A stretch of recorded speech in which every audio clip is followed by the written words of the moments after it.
Tradisi ilmu. Bangkitnya peradaban Islam harus dimulai dengan pembangunan tradisi ilmu dalam masyarakat Islam. Rasulullah SAW memberikan teladan bagaimana beliau membangun suatu generasi yang luar biasa kecintaannya terhadap ilmu.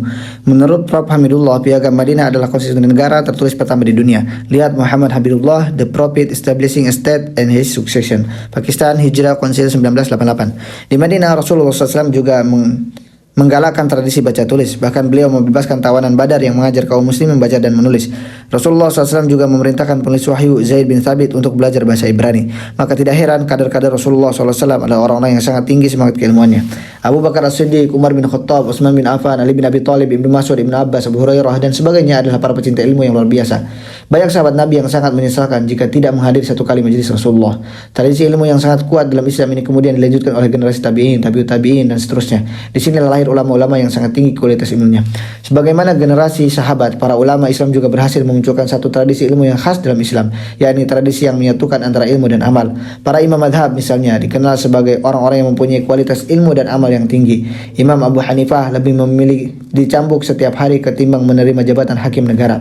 Imam Syafi'i sanggup menghatamkan Al-Quran 60 kali dalam sholat di bulan Ramadan. Tradisi yang menyatukan ilmu dan amal serta akhlak ini selama berabad-abad terus dipertahankan oleh kaum muslimin. Hingga di pesantren-pesantren di Indonesia, santri yang melanggar adab dikenakan sanksi untuk memurnikan niat dalam mencari ilmu. Masih ada pesantren yang tidak mau memberikan ijazah formal kepada santrinya. Budaya ilmu Islam inilah yang seharusnya dikembangkan oleh kaum muslimin jika ingin membangun peradaban Islam yang gemilang.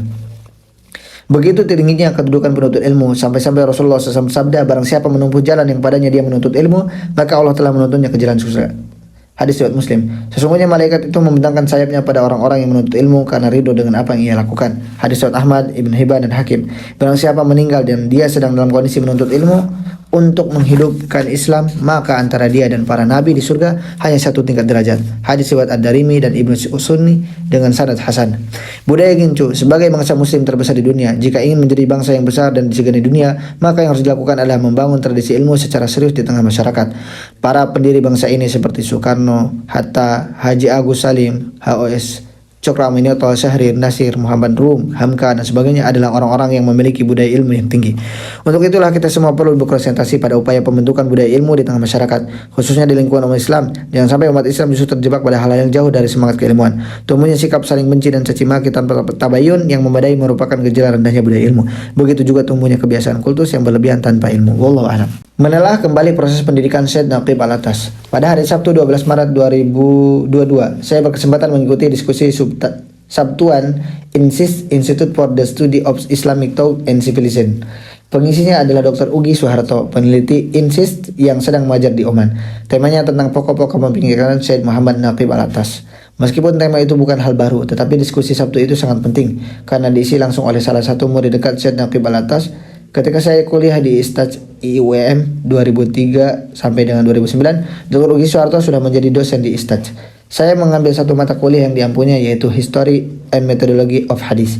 Dr. Ugi Suharto menguraikan dengan kemas berbagai pemikiran dan keahlian Prof. Naqib Al-Atas, mulai pemikirannya tentang adab, warfi, filsafat, sejarah, sekularisme, metafisika dan sebagainya. Prof. Al-Atas juga memiliki keahlian di bidang arsitektur dan kaligrafi. Kampus Istaj di Kuala Lumpur yang indah adalah karya arsitekturnya. Begitulah diskusi menarik tentang pemikiran Syed Naqib Al-Atas yang dipaparkan oleh Dr. Ugi Suharto dalam perspektif pendidikan Islam. Kepelaporan Syed Naqib Al-Atas dalam berbagai bidang keilmuan tak lepas dari proses pendidikan dan juga garis keturunannya. Syed Muhammad Naqib Al-Atas adalah seorang habib keturunan Nabi Muhammad SAW. Ia lahir di Bogor, Jawa Barat 5 September 1931. Ia sempat dididik langsung oleh kakeknya di Bogor yang dipercaya sebagai salah satu wali yang berpengaruh di Nusantara. Hasil penelusuran Prof. Wan Muhammad Nur Wan Daud menemukan bahwa Prof. Dr. Syed Muhammad Naqib Al-Atas merupakan keturunan ke-37 dari silsilah keturunan Rasulullah SAW, bertemu pada garis Husain bin Ali bin Abi Thalib. Lihat Wan Muhammad Nur Wan Daud, Prof. Dr. Syed Muhammad Naqib Al-Atas, an Introduction dalam Commemorative Volume and the Government of the Al-Ghazali Chair of Islamic Thought, Kuala Lumpur, Istak 1993. Penelusuran ilmiah atas koleksi pribadi keluarga Syed Naqib Al-Atas yang dilakukan oleh Prof. Wan Muhammad Nur Wan Daud menemukan bahwa di antara nenek moyangnya dari jalur ibunya ditemukan nama Syed Muhammad Al-Idrus, guru dan pembimbing rohani dari Syed Abu Hafs Umar Basaiban dari Hadramaut, yang berjasa dalam membawa Syekh Nuruddin Al-Raniri ke dunia beliau. Dalam tulisannya berjudul Prof. Dr. Syed Muhammad Naqib Al-Atas, an Introduction, Prof. Wan Muhammad Nur menulis bahwa pada usia 5 tahun, Syed Naqib Alatos dikirim keluarganya ke Johor untuk masuk ke sekolah dasar Ngeheng Primary School 1936 sampai 1941 dan kembali melanjutkan pendidikan ke Madrasah Al-Urwatul Wuthqa di Sukabumi 1941 sampai dengan 1946. Sejak tinggal dengan pamannya, Ungku Abdul Aziz bin Ungku Abdul Majid, yang kemudian menjabat Menteri Besar Johor ke-6, Alatos sudah akrab dengan manuskrip Arab dan Melayu. Syed Muhammad Naqib Alatos menghabiskan banyak masa mudanya untuk membaca dan merenungkan manuskrip-manuskrip tentang sejarah, kesusastraan dan agama tersebut, juga karya-karya klasik barat berbahasa Inggris yang tersedia dalam koleksi anggota keluarga lainnya. Tulis Prof. Wan Muhammad Nur. Syed Naqib Alatos sendiri kemudian menyimpan manuskrip Arab dan Melayu yang penting dan tidak ditemukan dalam daftar Van Ronkel katalog atau katalog Melayu lainnya.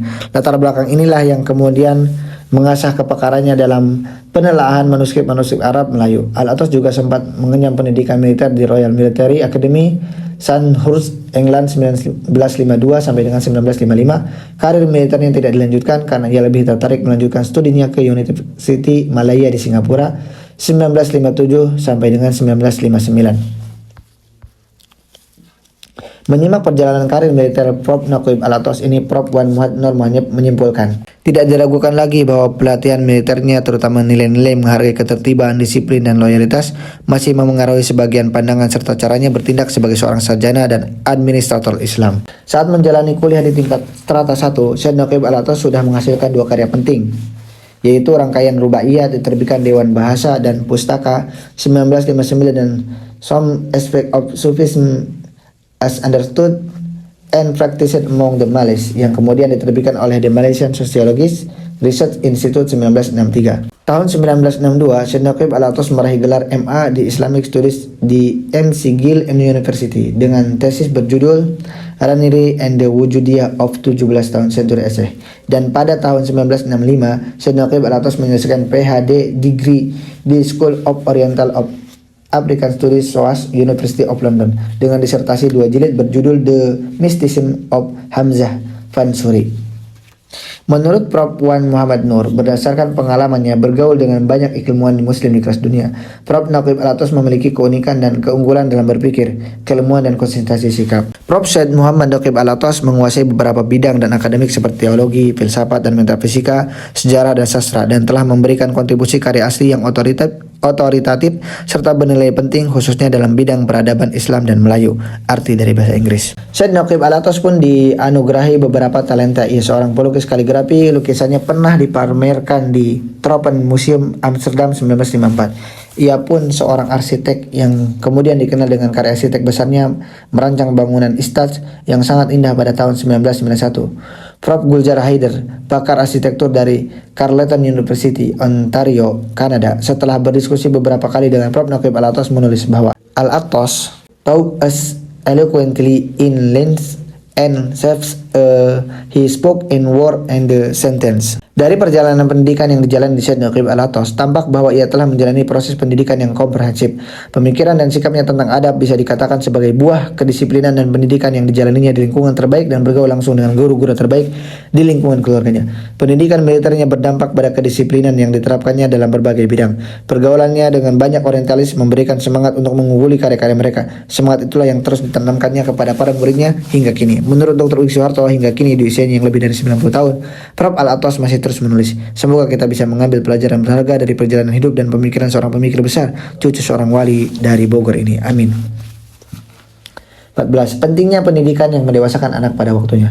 Dalam satu artikel di www.harvardmagazine.com yang berjudul The Teen Brain dikatakan bahwa, yang artinya ada juga perbedaan berdasarkan jenis kelamin. Proses perkembangan otak kita sebagaimana dijelaskan Jensen menunjukkan bahwa bagian otak yang memproses informasi berkembang terlebih dahulu pada masa kanak-kanak dan kemudian mulai menipis dengan puncaknya pada anak perempuan sekitar usia 12 sampai dengan 14 tahun dan pada anak laki-laki sekitar 2 tahun kemudian. Hal ini menunjukkan bahwa anak perempuan dan laki-laki berusia 10 tahun mungkin sudah siap menyerap informasi yang menantang, sedangkan anak laki-laki mungkin baru siap sedikit lebih lambat dibandingkan anak perempuan. Artikel itu mengutip pendapat dari Prof. Francis Jensen dan Asoc, Prof. David K. Urian, 2 pakar neurologi dari AS. Keduanya berpendapat bahwa ada perbedaan dalam proses perkembangan otak antara laki-laki dan perempuan. Bagian otak yang memproses informasi akan berkembang semasa anak-anak dan akan mencapai puncaknya pada usia 12 sampai dengan 14 tahun untuk anak perempuan. Sedangkan untuk otak laki-laki akan mencapai puncaknya pada usia sekitar 14 sampai dengan 16 tahun. Informasi dari dua pakar neurologi itu perlu kita cermati dan perhatikan, karena itu bagian dari ilmu yang bersifat empiris. Bisa dikatakan secara umum pada usia 14 tahun, itulah otak anak mencapai kematangannya. Fakta itu sejalan dengan berbagai konsep pendidikan di dunia Islam ini. Ki Hajar Dewantara menentukan 4 jenjang pendidikan di taman siswa, taman indria kanak-kanak, taman muda, taman dewasa 14 sampai 16 tahun, dan taman pamong, taman guru 17 sampai 20 tahun. Sampai era 1980-an untuk menjadi guru seorang cukup mengikuti pendidikan SPG yang setingkat SMA. Begitu juga untuk menjadi guru agama, cukup mengikuti pendidikan guru agama PGA selama 3 tahun. Setelah lulus SMP, jadi pada usia sekitar 18-19 tahun, anak-anak sudah mampu hidup sendiri. Di masa Rasulullah SAW, Abdullah bin Umar radhiyallahu anhu berkisah, beliau baru diizinkan perang oleh Rasulullah SAW setelah berusia 15 tahun. Berdasarkan riwayat Imam Bukhari tersebut, Khalifah Umar bin Abdul Aziz berkata, umur ini 15 tahun adalah batas antara anak-anak dan dewasa. Khalifah memerintahkan para gubernur memberi tunjangan kepada siapa saja yang telah mencapai usia 15 tahun. Karena itu di masa Nabi, banyak pemuda usia belasan tahun sudah sangat matang jiwa dan raganya. Seperti Ali bin Abi Thalib, Usama bin Zaid diangkat sebagai panglima perang pada usia 18 tahun. Nabi perintahkan anak usia 10 tahun harus membiasakan sholat 5 waktu. Jika tidak mau dipukul pun boleh. Di Indonesia banyak pejuang, guru, cendikawan terbukti sudah matang di usia sekitar 14 sampai dengan 16 tahun. Saat Muktamar Muhammadiyah di Jakarta tahun 1962, Bung Karno berkisah bahwa ia sudah tertarik dengan ceramah Kiai Ahmad Dahlan sejak berusia 15 tahun. Begini kata Bung Karno, tak kala umur 15 tahun saya simpati kepada Kiai Ahmad Dahlan sehingga mengintil mengikuti kepadanya. Tahun 1938 saya resmi menjadi anggota Muhammadiyah. Tahun 46 saya minta jangan dicoret nama saya dari Muhammadiyah. Tahun 62 ini saya berkata, moga-moga saya diberi umur panjang oleh Allah Subhanahu wa taala, dan jikalau saya meninggal supaya saya dikubur dengan membawa nama Muhammadiyah atas kain kafan saya. Banyak kisah para tokoh Indonesia yang sudah matang di usia sangat muda. Panglima Besar Sudirman diangkat menjadi Panglima TNI pada usia 29 tahun. Haji Agus Salim diangkat menjadi pegawai konsul Belanda di Jeddah pada usia 20 tahun. Muhammad Nasir sudah terlibat dalam polemik tentang pemikiran Islam pada usia sekitar 19 tahun. Alkisah, pada hari Senin 28 Januari 2019 bersama 2 guru pesantren di At-Taqwa Depok, saya berkunjung ke rumah Prof. Dr. Nanang Patah, guru besar Universitas Pendidikan Indonesia UPI, Bandung. Prof. Nanang Patah adalah salah satu pakar pendidikan di Indonesia. Sejak awal reformasi, Prof. Nanang Patah sudah mengajukan gagasan tentang perlunya reformasi jenjang pendidikan. Menurutnya, pendidikan tingkat SD cukup 4 tahun, SMP 2 tahun, dan SMA juga cukup 2 tahun. Yang penting kurikulumnya mengikuti dinamika masyarakat, ujarnya. Dalam buku Pendidikan Islam Mewujudkan Generasi Gemilang Menuju Negara Adidaya 2045, YPI At-Taqwa 2018, saya sudah menulis satu bab berjudul Reformasi Usia Pendidikan. Gagasan ini pun sudah saya sampaikan dalam acara Roundtable Discussion di Lembaga Pengkajian MPR 24 Oktober 2017. Sayangnya dalam dunia pendidikan dan hukum kita anak dikatakan bahwa awal jika memasuki usia 18 tahun, umur 13 sampai 18 tahun disebut remaja alias sebelum dewasa. Dalam buku Psikologi Perkembangan karya Elizabeth Hurlock yang banyak dirujuk para psikolog di Indonesia disebutkan awal masa remaja adalah sekitar usia 13 sampai dengan 16 tahun, sedangkan akhir masa remaja sekitar 16 sampai dengan 18 tahun. Hurlock menyebut masa remaja sebagai periode peralihan, usia bermasalah, masa mencari identitas, usia yang menimbulkan ketakutan, dan masa yang tidak terrealistis. Lihat Elizabeth B. Hurlock, Psikologi Perkembangan terjemah. Jakarta Erlangga edisi kelima halaman 206 sampai dengan 209. Di pesantren At-Taqwa Depok ditetapkan bahwa pendidikan tingkat SMP adalah untuk menyiapkan anak menjadi dewasa akil balik, sebab usia 15 tahun komariah atau sekitar 14,5 tahun syasiah adalah batas akhir anak-anak, sebagaimana disebutkan dalam hadis Nabi. Karena itu anak harus dididik untuk siap menjadi dewasa pada waktunya, yakni pada usia sekitar 14-15 tahun. Ketika memasuki usia dewasa, anak telah menjadi mukallaf, ia telah berkewajiban menjalankan syariat. Karena itulah ketika lulus SMP, maka anak harus memiliki adab yang baik, ibadahnya baik, akhlaknya mulia, dan benar dalam membaca Al-Quran serta tahu halal haram. Itu termasuk hal yang fardu ain. Jadi pendidikan harus mendewasakan anak pada waktunya. Ia harus mulai dilatih untuk menjadi dewasa dalam arti siap bertanggung jawab atas perbuatannya sendiri. Untuk itu para siswa perlu dilatih memahami dan memecahkan soal-soal kehidupan. Mereka jangan terlalu banyak dilatih menjawab soal-soal ujian yang tidak ada kaitannya dengan tujuan dan problematika kehidupan mereka. Wallahu a'lam bishawab. Yang ke-15, jangan meremehkan ilmu fardu ain seperti akidah, ilmu, dan sejarah. Ada satu rumus penting yang disebutkan oleh Prof. Said Muhammad Naqib Al-Atos, bahwa pendidikan menurut Islam adalah pengenalan dan pengakuan yang secara berangsur-angsur ditanamkan ke dalam manusia tentang tempat-tempat yang tepat bagi segala sesuatu di dalam tatanan wujud, sehingga hal ini membimbing ke arah pengenalan dan pengakuan tempat Tuhan yang tepat di dalam tatanan wujud tersebut. Jadi itulah pendidikan, yakni proses untuk mengenal, recognition, dan mengakui, acknowledgement, acknowledgement menurut Prof. Al-Atos. Kenal itu makrifat, bukan sekedar tahu, tapi kenal. Misalnya saya tahu ada tetangga baru namanya Suroto, tapi saya belum mengenalnya dengan baik. Setelah berinteraksi sekian lama, saya semakin mengenalnya, makin dekat akan semakin kenal. Raja Ali Haji dalam Gurindam 12 pasal pertama menyebut 4 hal yang harus dikenal manusia agar ia menjadi orang yang marifat. Barang siapa mengenal yang 4 itu, ia itulah yang marifat. Barang siapa mengenal Allah, maka suruh dan tegahnya tiada ia menyalah. Barang siapa mengenal diri, sungguh ia telah mengenal Tuhan yang bahri. Barang siapa mengenal dunia, tahulah ia barang yang terperdaya. Barang siapa yang mengenal akhirat, tahulah ia dunia itu mudarat. Mengenal yang 4 itu termasuk ilmu yang fardhu ain. Maka dalam pendidikan jangan sampai hal itu dilewatkan atau tidak dipahamkan secara serius kepada para santri, pelajar atau mahasiswa. Jangan sampai mereka tidak atau kurang paham atau bahkan salah paham. Akibatnya bisa fatal. Mereka menjadi tidak mengenal hakikat dunia sehingga terkenal penyakit cinta dunia yang merupakan pangkal segala kerusakan. Ujungnya akan menjadi manusia serakah dan tamak dunia.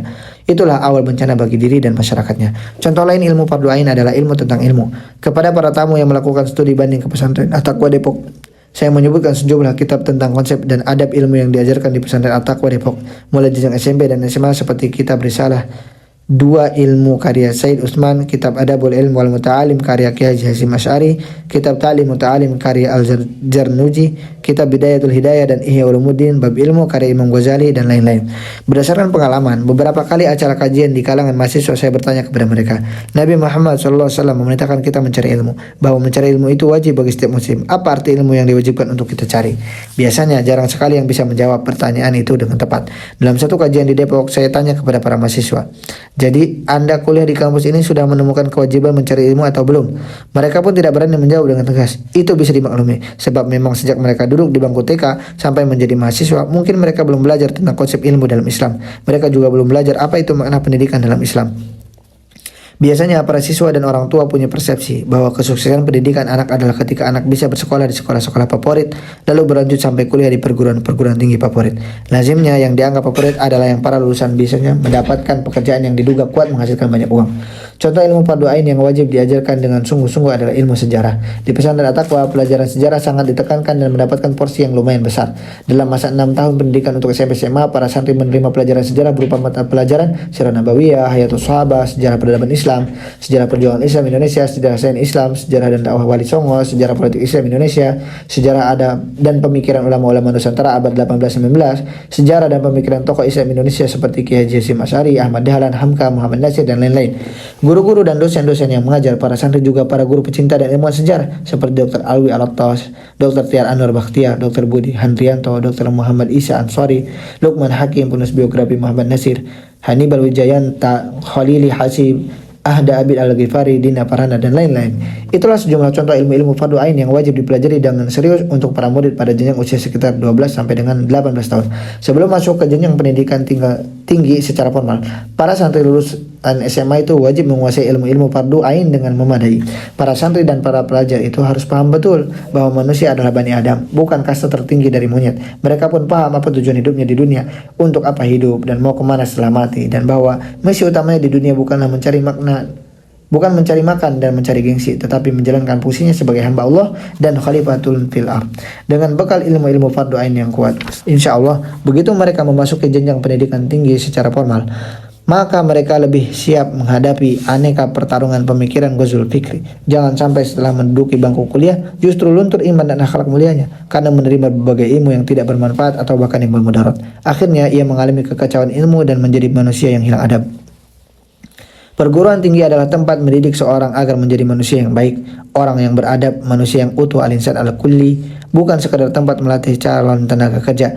Memiliki ilmu dan keterampilan agar bisa mencari makan adalah penting, tetapi yang lebih penting adalah menjadi orang baik, dan salah satu kriteria orang baik, orang beradab adalah ia mampu mengembangkan potensinya agar menjadi seorang muslim profesional pejuang, yakni manusia yang berguna bagi sesama. Kata Rasulullah SAW, khairun nas anfa'ahum linnas. Diskusi tentang adab di Dewan Riset DKI Jakarta. Pada 23 Desember 2021, saya mendapat undangan mengisi diskusi secara daring tentang adab di Dewan Riset Daerah DRD DKI Jakarta. Hadir pimpinan DRD, pejabat Dinas Sosial DKI Jakarta, dan juga sejumlah pimpinan lembaga Dinas Sosial Wilayah Jakarta. Pada kesempatan itu, saya mendapat penjelasan tentang kiprah Dinas Sosial DKI Jakarta dalam menangani anak-anak yatim dan anak-anak terlantar. Muncullah gagasan dari anggota DPRD DKI untuk menggagas pembentukan semacam pondok adab bagi anak-anak yang ditangani oleh Dinas Sosial DKI. Tentu saja itu gagasan yang baik. Di era disrupsi, rumah-rumah yatim dan rumah singgah sangat berpeluang menjadi lembaga pendidikan yang menerapkan konsep ta'dib, penanaman adab seperti halnya keluarga, masjid, pesantren, dan juga sekolah atau kampus. Saya mengingatkan kembali bahwa tokoh pendidikan nasional Ki Hajar Dewantara sudah menggagas tentang pondok pesantren sebagai model pendidikan nasional. Dalam artikelnya di majalah Wasita November 1928, Ki Hajar membuat judul artikelnya Sistem Pondok dan Asrama Itulah Sistem Nasional. Menurut Ki Hajar, sejak zaman dahulu kita mempunyai rumah pengajaran yang juga menjadi rumah pendidikan, yaitu kalau sekarang pondok pesantren, kalau zaman kebudayaan dinamakan pawiyatan atau asrama. Adapun sifatnya pesantren atau pondok dan asrama yaitu rumah kiai guru Ki Hajar yang dipakai buat pondokan cantrik dan buat rumah pengajaran juga. Di situ karena guru dan murid tiap-tiap hari siang malam berkumpul jadi satu, maka pengajaran dengan sendiri selalu berhubungan dengan pendidikan. Itulah penjelasan Ki Hajar tentang pondok pesantren. Dalam bahasa Belanda, pendidikan disebut sebagai opvoeding dan pengajaran disebut onderwijs. Opvoeding adalah proses penanaman nilai. Inilah yang sekarang disebut sebagai pendidikan adab, akhlak, atau karakter. Sedangkan pengajaran adalah proses transfer pengetahuan atau wawasan. Karena itu, menurut Ki Hajar, mendidik berarti menuntun tumbuhnya budi pekerti dalam hidup anak-anak kita, supaya mereka kelak menjadi manusia berpribadi yang beradab dan bersusila. Sedangkan pengajaran adab, menurutnya, bermaksud memberi macam-macam pengajaran agar seutuhnya jika anak terdidik bersama-sama dengan pendidikan jasmaninya. Jadi hakikat pendidikan adalah menuntun segala kekuatan kodrat yang ada pada anak-anak itu agar mereka sebagai manusia dan sebagai anggota masyarakat dapatlah mencapai keselamatan dan kebahagiaan yang setinggi-tingginya. Begitulah penjelasan singkat Ki Hajar tentang pondok pesantren, adab dan hakikat pendidikan. Karena itulah kita menyambut baik tekad Mendikbudristek Nadiem Makarim pada 2 Mei 2021 yang menyatakan akan menerapkan konsep pendidikan nasional sebagaimana yang digagas oleh Ki Hajar.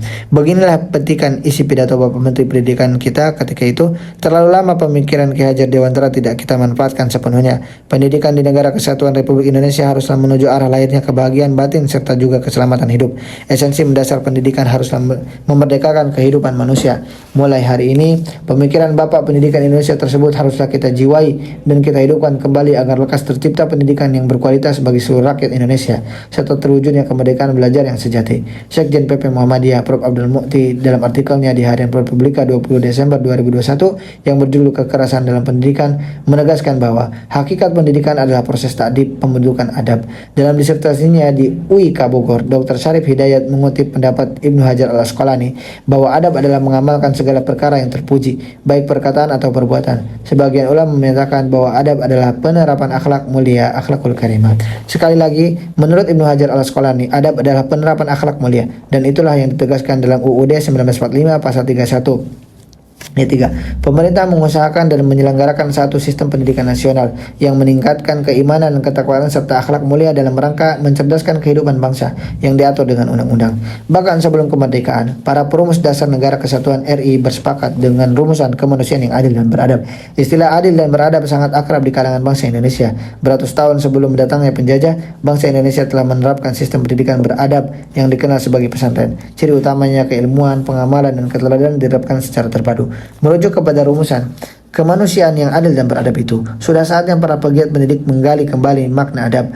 Para ulama Islam banyak menulis tentang adab. Imam Bukhari menulis kitab Adabul Mufrad, Imam Al-Mawardi menulis Adab Ad-Dunya Wad-Din, dan sebagainya. Seorang ulama menasihati anaknya, "Ya bunayya, asibil fuqaha wal ulama wa ta'al minhum wa khudh adabahum." Wahai anakku, bergaullah dengan para fuqaha dan ulama, belajarlah pada mereka dan ambillah adab mereka. Kitab Adab Al-Alim wal Muta'alim karya Kiai Haji Asy'ari menyebutkan bahwa Imam Asy-Syafi'i rahimahullah pernah ditanya, "Bagaimana usaha Tuhan dalam mencari adab?" Sang imam menjawab, "Aku senantiasa mencarinya laksana seorang ibu yang mencari anak satu-satunya yang hilang." Konsep pendidikan beradab, proses pembentukan manusia beradab, dikonseptualkan secara komprehensif oleh Prof. Naqib Al-Atas dalam Konferensi Internasional Pendidikan Islam pertama di Mekah 1977. Dalam wawancara dengan cendekiawan Muslim As Hamzah Yusuf, Prof. Naqib Al-Atas juga menyebutkan bahwa akar krisis yang dihadapi oleh umat Islam saat ini adalah loss of adab, hilangnya adab. Konsep pendidikan beradab ini kemudian dijabarkan dan dioperasionalkan oleh Prof. Wan Muhammad Nur Wan Daud melalui sejumlah karyanya seperti Educational Philosophy and Practice of Said Muhammad Naqib Al-Atas and Observation of the Original Concept of Islamization yang telah diterjemahkan ke dalam berbagai bahasa Indonesia, Bosnia, Rusia, dan lain-lain. Itulah pentingnya adab dalam pendidikan kita. Semoga diskusi di DRD DKI itu semakin menguatkan kesadaran kita semua sebagai bagian umat Islam dan bangsa Indonesia tentang pentingnya adab atau akhlak mulia dalam pendidikan kita. Amin. Al-Quran itu berisi konsep-konsep kehidupan, jangan berhenti di hafalan. Kita patut bersyukur bahwa gerakan menghafal Al-Quran semakin berkembang di tengah masyarakat kita. Gerakan tahfidzul Quran ini perlu semakin ditingkatkan kualitasnya, sehingga meningkat menjadi tafhimul Quran dan tatbiqul Quran. Sebab Al-Quran adalah kalamullah, membaca saja mendapatkan pahala, apalagi memahami dan menerapkan dalam kehidupan. Al-Quran diturunkan oleh Allah Subhanahu wa taala adalah sebagai petunjuk untuk semua manusia. Quran surat Al-Baqarah ayat 183 sebagai petunjuk. Al-Quran mengandung konsep-konsep kehidupan yang membimbing manusia untuk senantiasa berada di jalan yang lurus. Misalnya tentang konsep Tuhan, konsep kenabian, konsep kebenaran, konsep manusia, konsep kebahagiaan, konsep kesuksesan, konsep pendidikan, konsep ekonomi, dan sebagainya. Konsep-konsep itu ada yang dijelaskan secara terperinci dalam Al-Quran dan ada pula yang dijelaskan oleh Rasulullah SAW dalam bentuk sunnah-sunnah beliau. Sebagai Muslim yang telah mengikrarkan dua kalimat syahadah, maka kita yakin benar akan kebenaran dan keunggulan konsep-konsep Al-Quran. Misalnya konsep tentang manusia, jelas sekali bahwa manusia adalah hamba Allah dan khalifatullah di muka bumi. Quran surat yang kedua ayat 30. Tujuan utama manusia diciptakan adalah untuk beribadah kepada Allah Subhanahu wa taala. Quran surat ke-51 ayat 56. Kisah Nabi Adam alaihissalam dengan iblis menjadi pelajaran berharga bahwa pertarungan antara manusia dan iblis beserta pengikutnya setan-setan adalah pertarungan abadi sepanjang zaman. Quran surat ke-6 ayat 112. Konsep ini bertentangan secara diametral dengan konsep manusia purba yang dikhayalkan sebagai bentuk peralihan dari monyet ke manusia, sebagaimana diajarkan dalam pelajaran sejarah di sekolah-sekolah. Sebagai misal dalam buku berjudul Sejarah Indonesia untuk SMA atau MA kelas X atau kelas 10 berdasarkan kurikulum 2013 halaman 81 diikuti pendapat Charles Darwin 1809 sampai dengan 1882 yang menyatakan bahwa manusia sekarang adalah bentuk sempurna dari sisa-sisa kehidupan purbakala yang berkembang dari jenis hominid bangsa kera. Menonjolkan sisi kebinatangan manusia dengan mengabaikan aspek jiwa atau akal manusia tentu saja mereduksi hakikat manusia itu sendiri. Kekeliruan mematuhi konsep manusia seperti ini berujung kepada kekeliruan konsep tentang kebutuhan manusia, konsep tentang kebahagiaan, konsep ekonomi, konsep politik, konsep pendidikan, dan sebagainya. Maka adalah aneh sekali jika kurikulum yang katanya menciptakan terbentuknya manusia yang beriman, bertakwa, dan berakhlak mulia justru keliru secara mendasar dalam memahami manusia itu sendiri. Sebab mereka mengabaikan bahkan melecehkan konsep Al-Quran tentang penciptaan, asal-usul, dan tujuan hidup manusia. Lebih aneh lagi jika orang-orang yang menghafal Al-Quran tetapi tidak merasa bersalah telah melecehkan konsep-konsep penting dalam Al-Quran. Sebutlah contoh tentang konsep kemuliaan, kesuksesan, dan kebahagiaan dalam Al-Quran. Jelas sekali bahwa manusia yang paling mulia adalah orang yang bertakwa. Quran surat 49 ayat 13. Kita bisa bertanya, apakah betul dalam sistem pendidikan kita yang dimuliakan adalah orang yang bertakwa? Apakah para siswa benar-benar menjadikan manusia takwa sebagai tujuan tertinggi dalam kehidupannya? Dalam pandangan mereka, siapakah manusia yang paling mulia atau manusia yang paling dipentingkan? VIP. Jika ada satu pertemuan, siapakah yang dimuliakan? Siapakah yang dianggap sukses? Begitu juga dalam konsep kemajuan. Apakah yang disebut maju dalam Al-Quran? Manusia yang bertakwa adalah orang yang paling maju. Begitu juga negara yang paling maju adalah negara yang penduduknya beriman dan bertakwa. Quran surat ke-7 ayat 96. Lihatlah konsep negara maju dalam kurikulum pendidikan kita. Disebutkan bahwa negara maju adalah negara yang rakyatnya memiliki kesejahteraan atau kualitas hidup yang tinggi. Sedangkan negara berkembang adalah negara yang rakyatnya memiliki tingkat kesejahteraan atau kualitas hidup taraf sedang atau dalam perkembangan. Sedangkan ciri-ciri negara maju adalah A. Tingkat pertumbuhan penduduk rendah. B. Kualitas penduduk tinggi dan bersifat merata. Pendidikan kesehatan. C. Teknologi berkembang baik dan memiliki kemajuan pesat. D. Pengelolaan sumber daya alam dilakukan secara maksimal. E. Produktivitas masyarakat didominasi barang-barang hasil produksi dan jasa. F. Tercukupinya penyediaan fasilitas umum. G. Kesadaran hukum, kesetaraan gender, dan penghormatan terhadap HAM dijunjung tinggi. H. Tingkat pendapatan penduduk relatif tinggi. Negara-negara maju dan negara-negara berkembang HTML. Dengan isi bahan ajar semacam itu, tanyakanlah kepada para santri penghafal Quran, mana saja yang termasuk kategori negara maju. Apakah Indonesia merupakan negara maju atau tidak? Mengapa kriteria iman, takwa, akhlak mulia tidak dimasukkan ke dalam ciri-ciri negara maju? Dengan kriteria semacam itu, apakah negara Madinah di masa Nabi Muhammad SAW merupakan negara maju atau negara sedang berkembang atau bahkan negara terbelakang? Itulah sedikit contoh di antara konsep-konsep dalam Al-Quran dan tantangannya di era modern sekarang ini. Adalah menjadi tanggung jawab kita semua bagaimana kita terus berusaha menanamkan keyakinan akan kebenaran Al-Quran dan pada saat yang sama terus berusaha memperjuangkan diaplikasikannya konsep-konsep ideal kehidupan sebagaimana telah disebutkan dalam Al-Quran dan telah diwujudkan selama ratusan tahun dalam perjalanan sejarah umat Islam. Al-Quran bukan konsep-konsep kosong utopis, tetapi konsep-konsep Al-Quran telah terbukti diterapkan dalam sejarah. Diri dan kehidupan Rasulullah SAW adalah bukti sejarah tentang pengejawantahan konsep-konsep mulia Al-Qur'ani. Rasulullah diutus untuk menyempurnakan akhlak manusia dan akhlak beliau adalah Al-Qur'an. Bagaimana dengan kita? Apapun kondisi kita saat ini, semoga kita semua menjadi bagian dari perjuangan mulia mewujudkan terlaksananya konsep-konsep mulia Al-Qur'an. Amin ya Rabb. Iman dan matematika dalam karya Al-Khwarizmi. Tahun 2018, Universitas Ibnu Khaldun Bogor meluluskan seorang dokter dalam bidang pendidikan Islam dengan kekhususan pembelajaran matematika yang Islami. Namanya Dr. Insinyur Muhammad Syafi'i. Ia menulis disertasi dengan menganalisis kitab matematika Al-Jabr wal Muqabalah karya Al-Khwarizmi. Muhammad bin Musa Al-Khwarizmi adalah ilmuwan matematika muslim yang sangat fenomenal. Ia lahir di Khurasan pada tahun 780 Masehi. Keluarganya berasal dari Baghdad. Ia bekerja di Baitul Hikmah, satu lembaga yang sangat bergengsi. Berikut ini kutipan dari kitab Al-Jabr wal Muqabalah. Al-Khwarizmi membuka kitabnya dengan pernyataan akan komitmennya kepada Allah Subhanahu wa taala. Ia membuka dengan kalimat, segala puji hanya milik Allah taala atas nikmat-nikmatnya, karena Dia pemilik yang berhak dipuji dengan segala pujian, yang menetapkan kewajiban untuk memujinya bagi makhluknya yang menyembahnya. Bersyukur hanya kepadanya saja. Dialah yang berhak untuk menambah nikmatnya. Kita sungguh-sungguh mengimaninya dengan mentauhidkan rububiyahnya, selalu menghinakan diri karena keperkasaannya dan selalu tunduk karena keagungannya. Ia juga menegaskan bahwa Allah Ta'ala telah mengutus Nabi Muhammad SAW dengan nubuah pada masa fatrah dari para rasul-rasulnya dalam keadaan tidak tahu kebenaran. Maka rasulnya mengajarkan petunjuk. Dengan itu maka orang yang buta menjadi melihat kebenaran, terbebas dari kehancuran hidup. Maha suci Allah, Rabb kita, dan maha tinggi keagungannya dan yang suci nama-namanya, dan tidak ada ilah zat yang berhak disembah selainnya.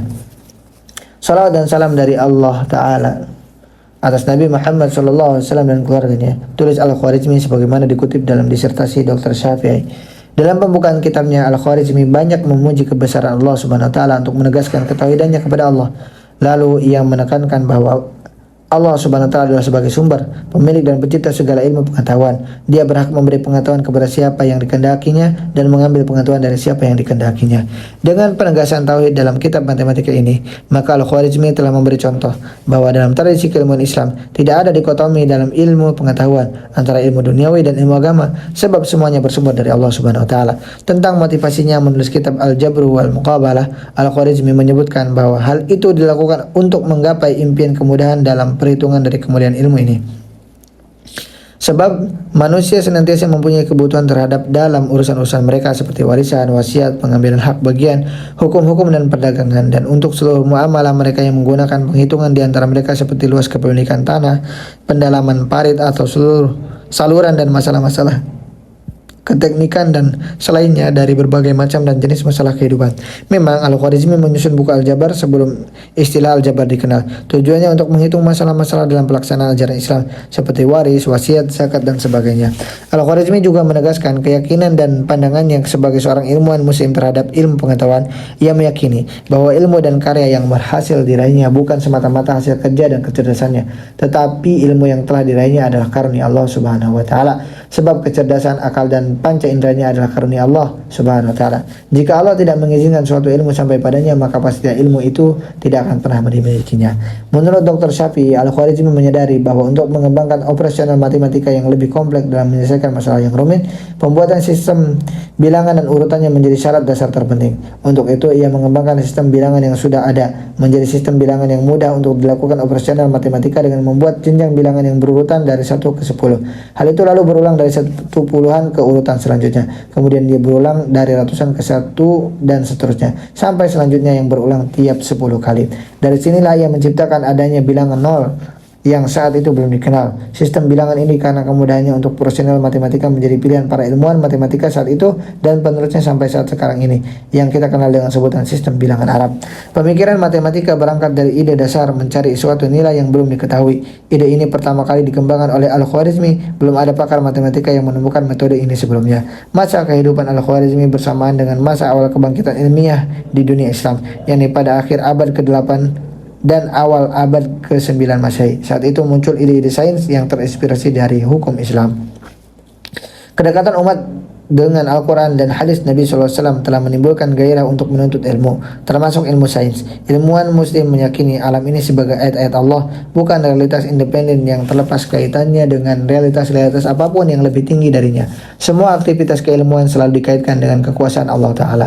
Menurut Dr. Syafi'i, para sarjana muslim berhasil menggabungkan dua pendekatan dalam penyelesaiannya matematika menjadi sebuah ilmu baru, yaitu pendekatan penghitungan angka dengan pendekatan geometrik. Peradaban Islam tidak mengambil secara mutlak warisan dari Yunani dan India dalam menciptakan pendekatan angka dan pendekatan geometrinya. Untuk menemukan jawaban bagi permasalahan dan nilai yang tidak diketahui, sarjana muslim menciptakan dan kemudian menemukan ilmu tersebut dengan aljabar. Nama ini berasal dari kata bahasa Arab al-jabr. Disertasi Dr. Syafi'i semakin menguatkan perlunya dilakukan islamisasi ilmu-ilmu pengetahuan kontemporer. Tujuannya agar ilmu yang dipelajari umat Islam bukanlah ilmu-ilmu sekuler, yakni ilmu yang telah dipisahkan dari aspek keimanan dan aspek ibadah. Kitab Al-Jabr wal Muqabalah membuktikan bahwa di masa lalu umat Islam telah melakukan proses islamisasi terhadap ilmu pengetahuan kontemporer di zaman itu.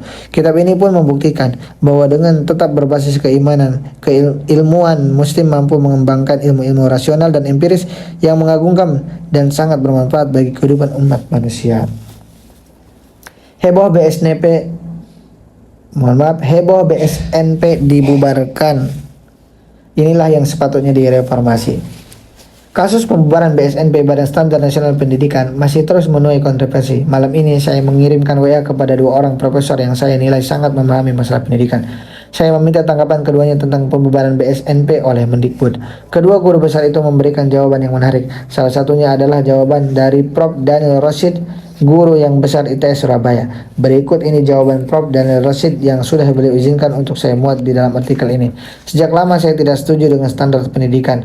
Yang berlaku saat ini adalah standar persekolahan karena terlalu rinci sehingga membenarkan dugaan bahwa persekolahan hanya instrumen teknokratik untuk menyiapkan buruh yang cukup terampil untuk menjalankan mesin-mesin pabrik, sekaligus cukup dungu untuk bekerja bagi kepentingan investor asing.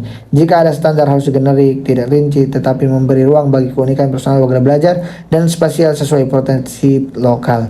Jawaban ini menarik sebab beliau mengajak kita berpikir secara mendasar tentang pendidikan, bukan hanya berpikir tentang hal-hal teknis yang dalam pendidikan. Sayangnya, kasus pembubaran BSNP ini masih disikapi oleh media massa dengan menyoal soal-soal yang kurang mendasar.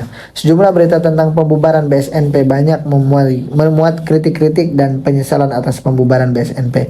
Di satu stasiun TV ada liputan khusus yang menyebutkan bahwa dengan pembubaran BSNP sama saja pemerintah itu laksana murid yang membuat soal ujian sendiri dan mengevaluasi hasil ujiannya. Benarkah seperti itu? Menurut hemat saya sebenarnya, jika mengikuti cara berpikir Mendikbud Nadiem Makarim selama ini, apa yang dilakukannya bukan hal aneh. Itu sudah bisa diprediksi sejak awal ia diangkat menjadi Mendikbud. Bahkan sebelum jadi menteri pun ia sudah memiliki pandangan tentang pendidikan yang menurutnya lebih sesuai untuk menyambut era disrupsi. Silakan disimak pada artikel tanggal 23 Januari 2021 yang berjudul Reformasi Pendidikan Nasional Pasca COVID-19. Dalam artikel itu saya sebutkan bahwa belum sebulan diangkat sebagai Mendikbud, pada 17 November 2019 Menteri Nadiem mengumumkan 5 kebijakan untuk mengembangkan pendidikan di Indonesia. 5 kebijakan itu ialah: yang pertama, prioritaskan pendidikan karakter dan pengamalan Pancasila. Yang kedua, potong semua regulasi yang menghambat terobosan dan peningkatan investasi. Yang ketiga, kebijakan pemerintah harus kondusif untuk menggerakkan sektor swasta agar meningkatkan investasi di sektor pendidikan. Yang keempat, semua kegiatan pemerintah berorientasi pada penciptaan lapangan kerja dengan mengutamakan pendekatan pendidikan dan pelatihan vokasi yang baru dan inovatif. Yang kelima, memperkuat teknologi sebagai alat pemerataan baik daerah terpencil maupun kota besar untuk mendapatkan kesempatan dan dukungan yang sama untuk pembelajaran. Setelah itu diluncurkan kebijakan Merdeka Belajar dan Kampus Merdeka. Tetapi di bulan Februari 2020 Allah Subhanahu wa taala mengirimkan Covid ke Indonesia dan berbagai negara lainnya. Dan di bulan Mei 2020 di tengah serangan pandemi COVID-19, Kemendikbud meluncurkan lagi kebijakan baru Peta Jalan Pendidikan Indonesia 2020 sampai 2035. Melalui peta jalan ini, Kemendikbud merumuskan tantangan yang dihadapi dunia pendidikan Indonesia kini dan ke depan, dan sekaligus memberikan solusinya. Disebutkan bahwa visi pendidikan Indonesia 2035 adalah membangun rakyat Indonesia untuk menjadi untuk menjadi pembelajar seumur hidup yang unggul, terus berkembang, sejahtera dan berakhlak mulia dengan menumbuhkan nilai-nilai budaya Indonesia dan Pancasila. Ketika itu kita sudah mengusulkan ide bahwa yang perlu dilakukan adalah reformasi pemikiran pendidikan dan pembangunan di Indonesia. Itu menyangkut perumusan ulang mengenai konsep-konsep kunci dalam pendidikan dan pembangunan seperti konsep manusia, kemajuan, kesuksesan, iman, takwa, akhlak, ilmu pendidikan, pendidikan tinggi, guru, ilmu dan sebagainya. Mengikuti gagasan Prof. Daniel Rosyid, saya setuju dilakukan juga reformasi konsep standar pendidikan. Janganlah standar pendidikan itu dibuat terlalu rinci sampai membelenggu guru dan dosen untuk berkreasi dan berimprovisasi dalam pelaksanaan program pendidikan. Padahal yang terpenting dalam pendidikan adalah standar kompetensi lulusan. Sebab di atas dasar makna mana itulah berbagai program pendidikan kemudian dijalankan sepintas tampak jelas bahwa konsep dan peta jalan pendidikan itu terlalu sempit dalam memaknai pendidikan sebagai proses penciptaan pekerja di industri yang baik. Konsep negara maju pun masih mengikuti konsep lama dengan indikator pendapatan per kapita. Begitu juga dengan konsep universitas unggul, nyaris sepenuhnya mengikuti konsep universitas di barat dan negara yang dianggap maju. Dalam artikel 23 Januari 2021 itu, kita usulkan juga setelah reformasi konsep, berikutnya dilakukan reformasi manajemen pendidikan, khususnya pada tingkat Kementerian Pendidikan. Era diskusi dan serangan pandemi COVID-19 seharusnya menyadarkan kita bahwa yang diperlukan saat ini adalah efisiensi dalam berbagai bidang. Kompetensi lebih diutamakan ketimbang gelar akademik. Dengan melimpahnya informasi tentang pendidikan, sudah bukan saatnya lagi pemerintah melakukan intervensi terlalu jauh dalam pengaturan dan pengawasan pendidikan. Pemerintah cukup memberikan panduan, arahan, bantuan, pengawasan standar kompetensi lulusan, dan pembentukan model-model ideal lembaga pendidikan. Kita belum tahu benar apa yang akan dilakukan Mendikbud setelah membubarkan BSNP, tetapi tampaknya sesuai dengan 5 rencana kebijakannya, Mendikbud sedang melakukan program potong semua regulasi yang menghambat terobosan dan peningkatan investasi. Kita berharap setelah BSNP dibubarkan tidak muncul lembaga atau mekanisme baru yang lebih menyulitkan para pelaku pendidikan.